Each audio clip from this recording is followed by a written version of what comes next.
Hi, today we learn about the different types of satellite orbits. Along with that, we'll also see what are the uses of the different types of satellite orbits. So let's begin. A satellite orbit, let's see what that is first. A path that a satellite will follow as it moves around the Earth, as it revolves around the Earth, is called its orbit or orbital path. The orbital path of a particular satellite is directly dependent on many different parameters. These can be the distance of the satellite above the surface of the Earth, it could be the speed with which the satellite is moving, and it could also be the revisit time of the satellite, which means after how much time the satellite is going to occur on the same point of the Earth once again.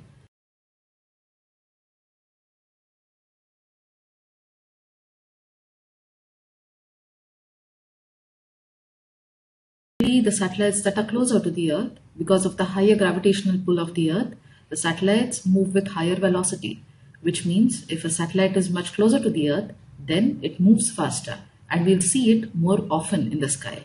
If a satellite is very far off, then it will occur less often, or we'll see it only once, or maybe even once a day, or once in every 2 or 3 days.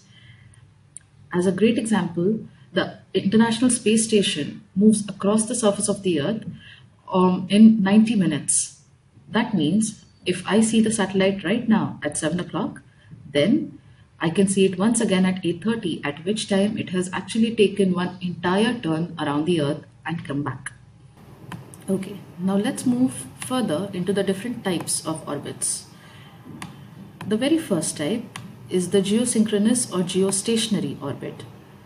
This is a high Earth orbit, which means it is very far off from the surface of the Earth.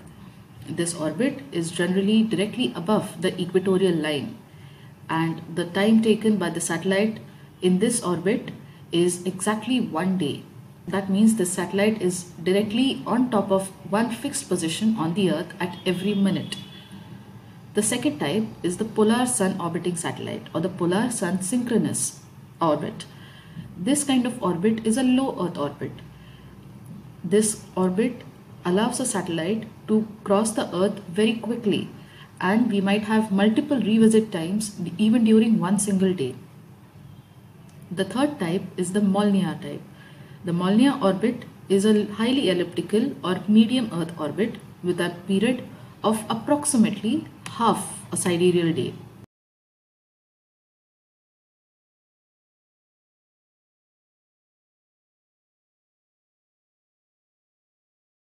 This is what a geostationary orbit looks like. General distance of a geostationary orbit above the surface of the Earth is approximately 12,000 to 36,000 kilometers.